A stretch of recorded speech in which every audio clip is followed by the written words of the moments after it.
Hey, thank you for coming to my show. I think you'll hear something today that makes you click that like button, share with your people, and subscribe so you don't miss what's next. Let's stay connected. Tell me what you think in the comments. Welcome to Our Unseen Roots, where we highlight and recognize the women nourishing the Black community. And today we have Chef Q. Hello, Chef Q. How are you today? I'm at peace today. How are you? I am great. I am great. So how I like to start off my podcast is my first question is, who are you? Wow. I love that. Thank you. Mm, First of all, thank you for having me. I am I'm a child of the earth. I am my parents' best product. I am a community healer. I'm a student of life. That's who I am. mhm, mhm. What has been the life-forming incident in your life? Will you say that again for me? What has been the life-forming incident in your life? Life forming incident.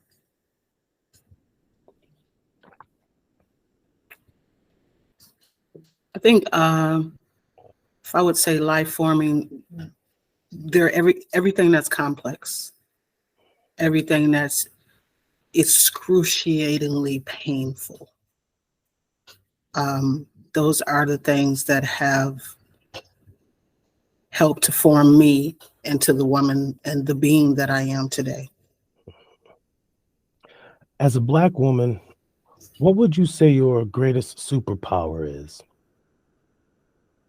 Love. Hmm. Can you expound on that a little? Absolutely. For me, love is acceptance. It's without explanation, it's without condition, it's the ability to put you before myself. So, love is almost undeniable. The power of love is I can't stand you. I don't like you, but I love you and I know you need something. Hmm. Yeah, that is powerful. That is very powerful. What nourishes you? Love. Um, Honestly, I think the earth, quiet moments, sunsets and sunrises, water balances me, but most times I don't want to be balanced because that's easy. Balance is I'm at peace. I'm right where I should be. There's no conflict. There's no I want to be on the seesaw where it's unbalanced and I can grow. So I think the earth is it. I think taking my shoes off sometimes and sitting by a tree and just putting my feet in the soil to become rerooted, as my grandparents and my grandmom and my mom would say, baby, you off. Something ain't right. You need to go reroot yourself. Hmm. So those are probably some of my unseen roots. Yeah, yeah, yeah. I like that. Who has helped you to become the woman you are? Family, mostly elders, some elders that are not family. Early on, having a grandmother that I spent time with early on, I fell into a love ship with elders. So I really enjoy people that are like over 70. I check in on them, I sit with them, I ask questions. So a lot of elders. Yeah, yeah. That's it's interesting you should say that because I grew up with my grandparents, and so it was always jewels being handed down. Like Tupac said, picture jewels being handed to an innocent child. And since my family is from Belize, in Central America, and I'm the first American born on my mom's side, everything my grandfather said was funny, right? It was amusing. But after I got a little older, those jokes became Yeah, real. reality. Yeah, Yeah, and it was, oh, this is what grandpa meant. absolutely. Ah, and it's such a beautiful thing, as you well said, the knowledge that you can receive from older generations is just it's everlasting, you know. Um, Do you believe you are living in your purpose? Why or why not?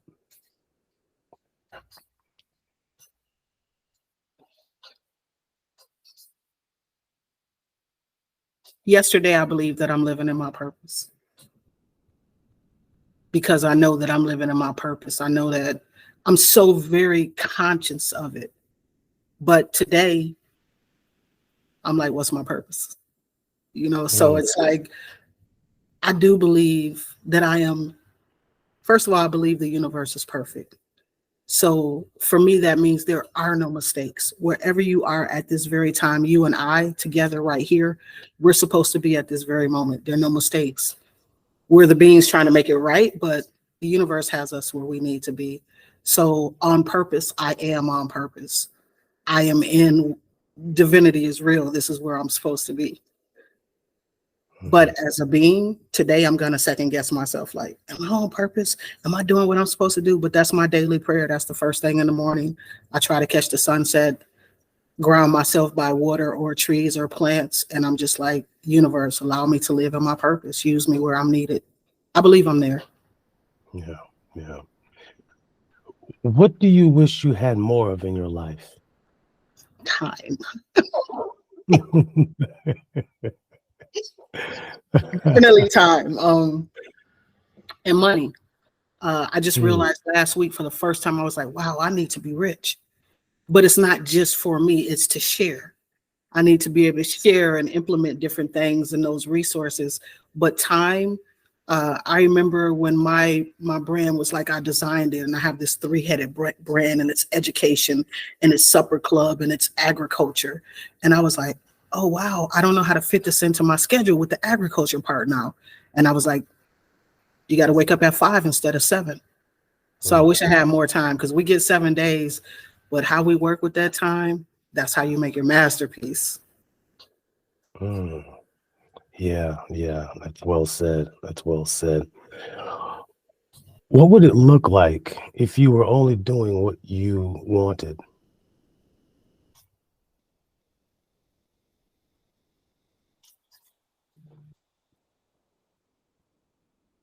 Very similar to what it looks like right now. Mhm, I'm living a gift right now.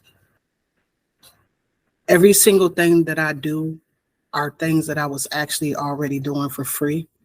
I yeah, think for me, happiness equates wealth. So if you're happy, you're rich as hell. Like one of the first questions I ask people after I know them for 2 days, I'm like, second conversation, hey, are you happy? So I feel as though because I'm living in my purpose, it's like, this is what it would look like. I'm doing exactly what I want to do. And people are like, oh, you need to separate work and life. I'm like, no, this is my life. I'm living my dream. I'm living in my purpose. It's like everything I do from kids to cooking to farming. It's what I've been doing as a kid. It's just now I get a check for it. And it's like, yeah, it's perfect. yeah. You just mentioned kids, and I saw on your Facebook page. It was a couple years ago. You had kids with coworkers. Can you explain that? Yes. Kids with coworkers happen maybe a week into our governor shutting everything down. Of course, I work with children. I work everything culinary art from first grade to collegiate level. A lot of the children that I work with through nonprofits. Many are in food deserts. And kids with coworkers, first of all, I saw something on Facebook, and it was like you start seeing these little like rants, and it was like, okay, parents were home with kids, and it was like, okay, we're gonna call our kids coworkers. Talk about what your coworker is doing in the living room right now that it would be insubordinate on a job. So I kept seeing this, talk about your kid as a coworker, and that's where it came from. I designed something where it was like, okay, people that are at home right now that may not be financially stable, that need great meals, we're going to get food to them. So I partnered up with local urban farms, and we did meals and called it Kids with Coworkers because I got babies out here. Like I Yeah, have no children, but I got babies out here. Your baby is my baby. Your yeah, baby, your kid is cool when they're with me. They're taken care of. And I just wanted to make sure that my babies and their families and their grandparents, extended family within our community were being taken care of. I can't buy you Christmas trees and cars, but as far as a good meal and putting something that was like, we put little love cards in there, like cute little index cards that would talk about the day, or today is such and such, do something fun, try this. So just something to lighten the blow. Food is, I mean, come on. We would do a different meal for kids and then a different meal for adults. So pretty fun. Yeah, yeah. You mentioned farm to grow, or is it farm to grow? Farm to fork. Farm to fork.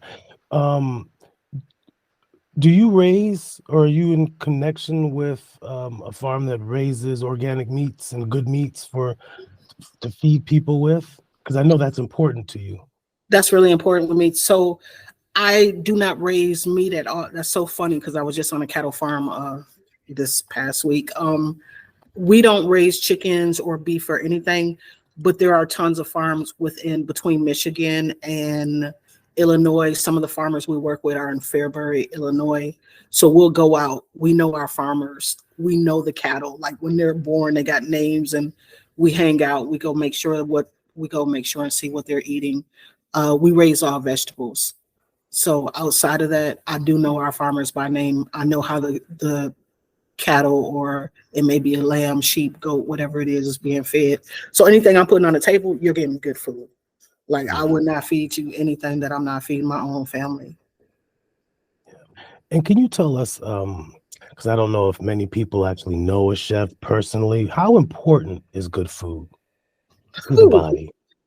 Okay, so it's so beyond important. So food starts A1, you wake up, what's the first thing? Nighttime, you go to bed, you just fasted, hence breakfast. It means break fast. So now you break your fast. You want to put something great into your body. Food it's so important. And I'll tell you, so I'm working with University of Chicago, and we do something called Food is Medicine. So while reading through the curriculum, and I create my own curriculums, you start to understand, really, these are all doctors. But what if we create meals that are used as preventative medicine, so I don't need to see my doctor? So food is fab. It's diva. It's hot. It's everything that we should think of. Like, is this good for me? Is dairy good for me? Is cow's milk meant for my body? Whatever it is for you. But it also teaches you so many things. Like if it's acid reflux or IBS, like what are things that heal my body? I'm burping a lot, or whatever it may be. Every single thing we need is already here. Sweets, berries, watermelon, like we have everything. We've added potato chips to the game, but it's still potatoes. But food is important. I mean, everything. It's also healing. The earth, the ground, seeds, dirt, all of that is healing. So when you start going out and you start planting, you're taking this time to actually watch something grow, watch it cultivate, but you got to be a nurturer. You nurture that seed the same way we nurture our children. So when you plant something, that seed is going into the ground, and now it's like, I'm in love with you, little pea. I want to cultivate you and watch you grow up. When I put you on the plate, I put you on the plate with respect. I'm like, hey, don't waste that. You waited all this time to be on this dinner plate. It's important. Don't let me geek out on you, brother. I will geek out on you nerds situated here.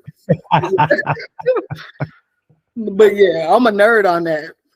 Yeah. Well, I it's interesting because I read sometimes I read some things that don't make sense reading, and you see these kids who, and you don't even have to read. Sometimes you just see things that happened in the store. I remember one morning I was in Walgreens getting something, and this was around the time a kid was supposed to be going to school, and they bought potato chips for the kids' breakfast and lunch. And I thought to myself, wow, Yep. it's not because the mother doesn't know better. It's probably because she can't afford what her kid needs. And so, do you know of any programs other than state programs, or are you a part of a program to help feed kids? Our program really ended during last year when the pandemic and everybody went to school as far as programming, but there are a lot of school programs that teach kids how to grow. And what happens from this is the kids now, they need this. They're like, oh, mom, did you know that you can eat a sweet potato and it lowers high blood pressure? So if you can get in some of those schools that have school gardens, like Gardenier Chicago is a bomb program. You know, they provide food, but they also teach kids how to grow, how to cultivate, how to. So yeah, it's pretty cool. Yeah, yeah. What are you most focused on right now, and why? I'm focused on the craft. I'm an artist first and foremost. So when people hear the word chef, you think of someone that just cooks, and that's cool. There's nothing wrong with someone that just cooks. I'm an artist first and foremost. So I see things on a different kind of canvas. My canvas is a plate, but from that, it's like a whole diaspora of things that you can do with this. So right now I'm breaking down culinary. So it's like, okay, agriculture, education, ecosystems. So I am working a ton on food insecurity and homelessness. Food insecurity in America, the why is why. You know, like why are people like, why does a pack of seeds cost 59 cents and we have like plots next to our homes that are empty, but people are not eating. So these are things that I'm focused on just because I want to make sure people are eating healthy food. I think it changes our energy. It changes the way, like between the fact of me waking up in the morning and a kid putting Flame of Hots in their body / eating an apple. You know, there's a big difference. So I think my focus is on healthy eating and education. And right now I'm really focused on children. Of course, I have this amazing, crazy, hot supper club. You know, it's secret location dining. People are coming from all over just to get in on these tickets. But truth be told, I feel like Robin Hood. You know, I feel like Robin Hood. It's like here I am hosting these dinners that are $250 a person, and we're in $1 million homes and all of these different event spaces that are like Cape Cod, the Hamptons, Evanston, Sheridan. You're right on the beach, but then that's Saturday night, and on Monday I'm in Inglewood or Evanston Fifth Ward. So I think the focus is putting people at the table together and talking about things that exist in our community, so we're all on the same page. Yeah, yeah. It's hard work, and it's important, and it's interesting because you started this whole conversation off by saying, whatever's uncomfortable, that's where I'm at, and yeah, it's obvious, and there are a couple of women, there are a few women out there like that, and it's beautiful to see. I call them angels of God because you're doing God's work, and a lot of times there's no applause for that. There's no camera right there looking at you, giving you Yep. that applause, but you know the work that you're doing, and the people close to you know that work that you're doing, and it's great. It's great. Um, who who are your co-conspirators, the people that work with you to meet the challenges facing you? My co-conspirators are hood people. People are in the neighborhood. I can say one thing: they're white and they're black. They're Yeah, Arab and they're Jewish. You know, it's crazy. It's like the balance of my life. I'm a black woman with an Arabic name, but prior to my mother meeting my father, everything was Hebrew. You know, these are the people you expect to be at war, but we're at love. My acupuncturist, like she's a woman that just comes through like, hey, what do you need? Do you need healing? Do you need acupuncture? How can we do a potluck and put stuff in refrigerators? So just a lot of people just from the neighborhood, you yeah, know, just planting seeds. Well, the community just waters it. yeah. What can your community do to support you?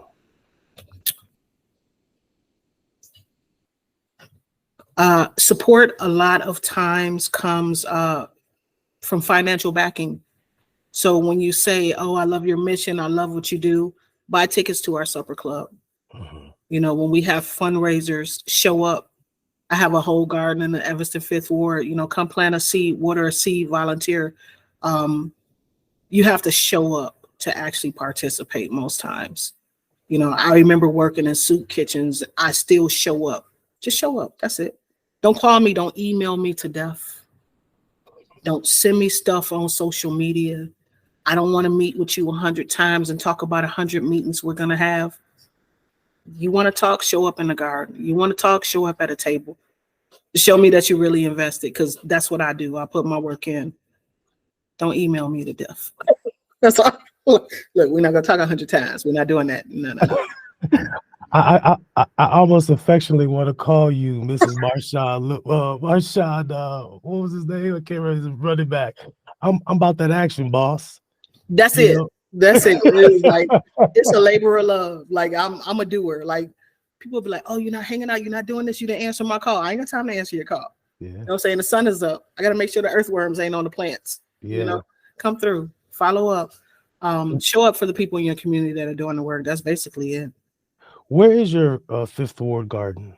Fifth Ward Garden we are in partnership. I'm the president of something called the Evanston Food Exchange, where basically we're just trying to 86 food insecurity. That's it. We grow, we plant. I run an agriculture program. We partner with Family Focus. It's actually on their property.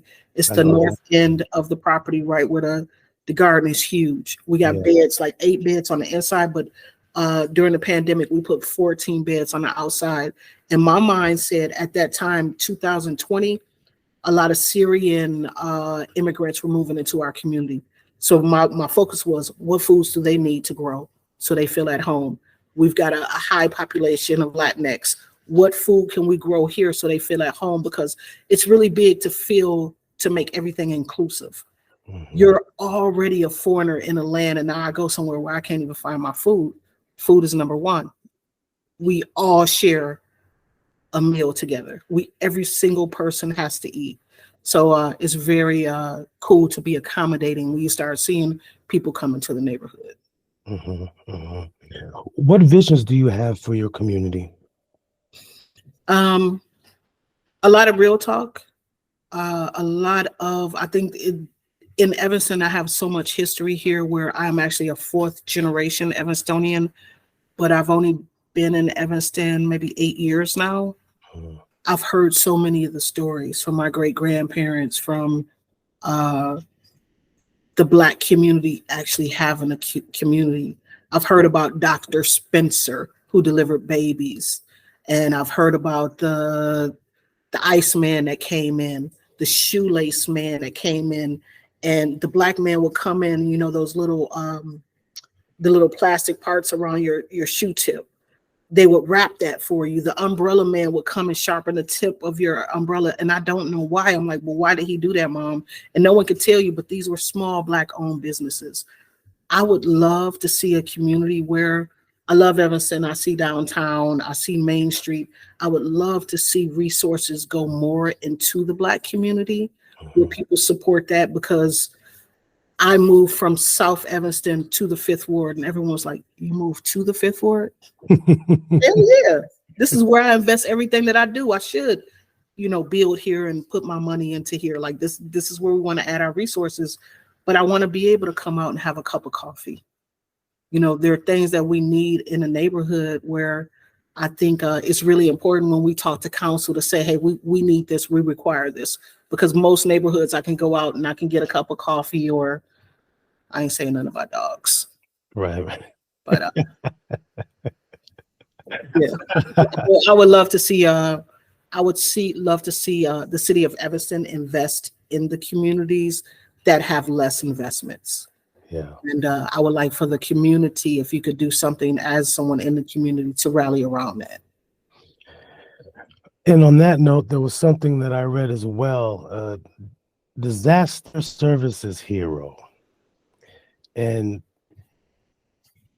I read part of it and I thought, ooh, that's kind of dope. But then I got to a part where it said you use laid off school bus drivers to deliver food. How did that come about? I'm a hustler, baby. No. Right on. That was easy. So if you took dope boys on a corner, and they've been out there for a while and they've gained respect of different community members, you know them, they say hello every day. They are businessmen.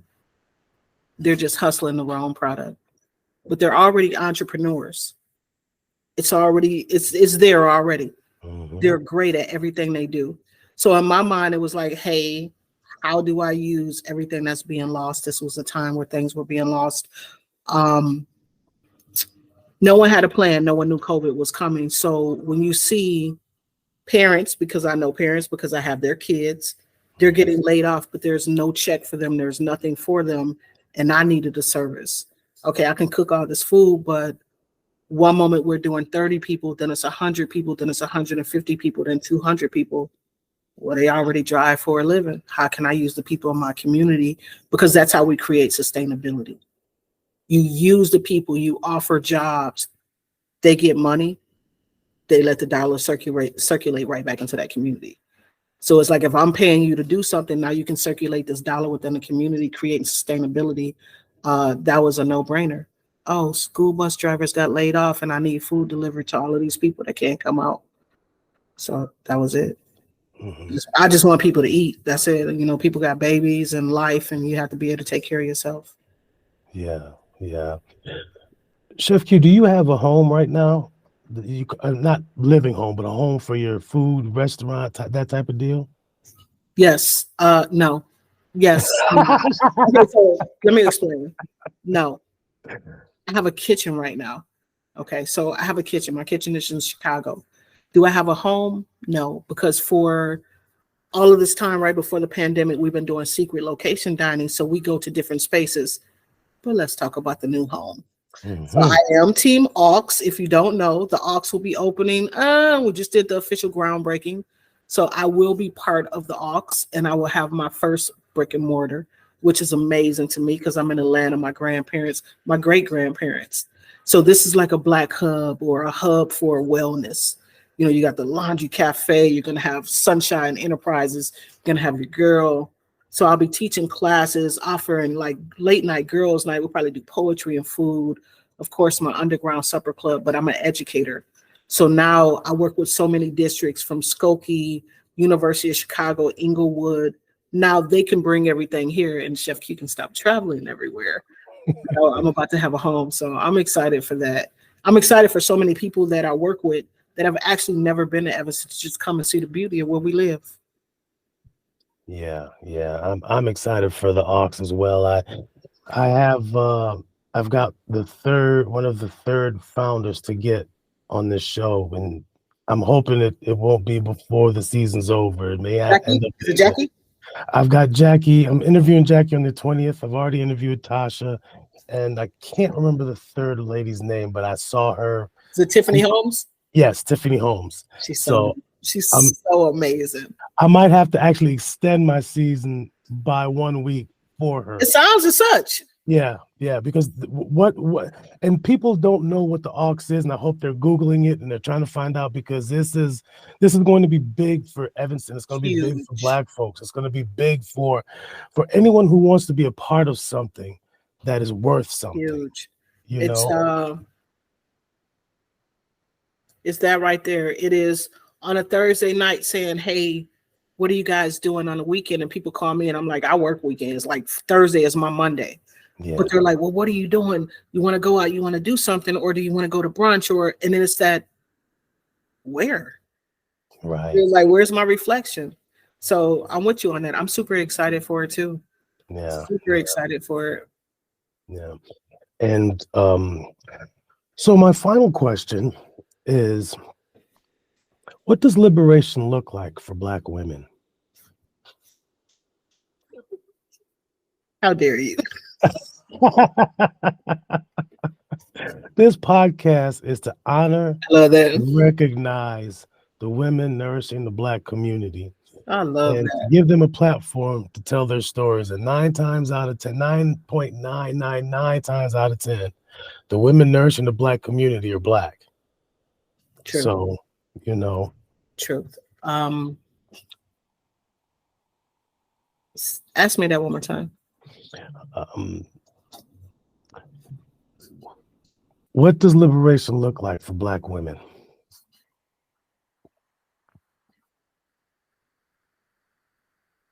Liberation looks like freedom.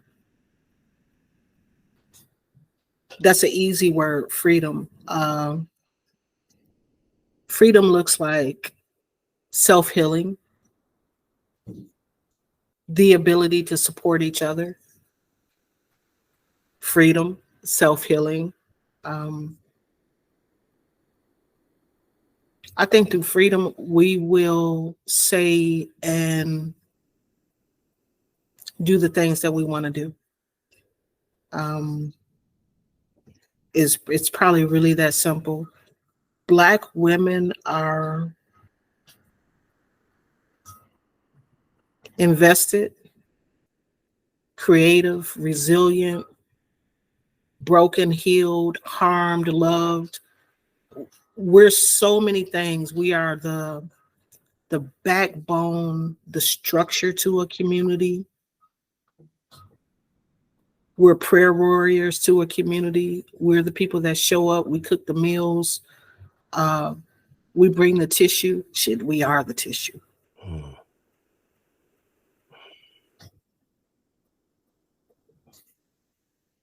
We are the supporter of the kings, the seeds.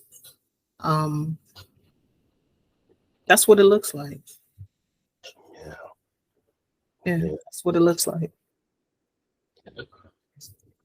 What do you have coming up this summer? Anything outside of the Ox? Outside of the Ox, summer is crazy. We've been traveling a lot. So usually February we start traveling again, working with different schools. Hopefully I'll be doing I want to say hopefully, I want to put things into the universe correctly. So beginning of the summer, I'll start a tour. We'll be going around to schools and farms doing basically just talks on urban agriculture, farm to fork, and having kids do classes and camps. Something super cool. There's something called Fair and Hall. It's in Michigan. They choose chefs every year, usually 24 chefs to a year, to a month. I've been watching them for like about 3 years. Like, this is a beautiful place. 12, 12-acre luxury estate on farmland, Amish land. And I'm like, they don't even know I'm alive, huh? I know they exist. They don't know. I'm like, they do exist. Anyway, they invited me out. It's invite only. I'll be doing a dinner there August 31st.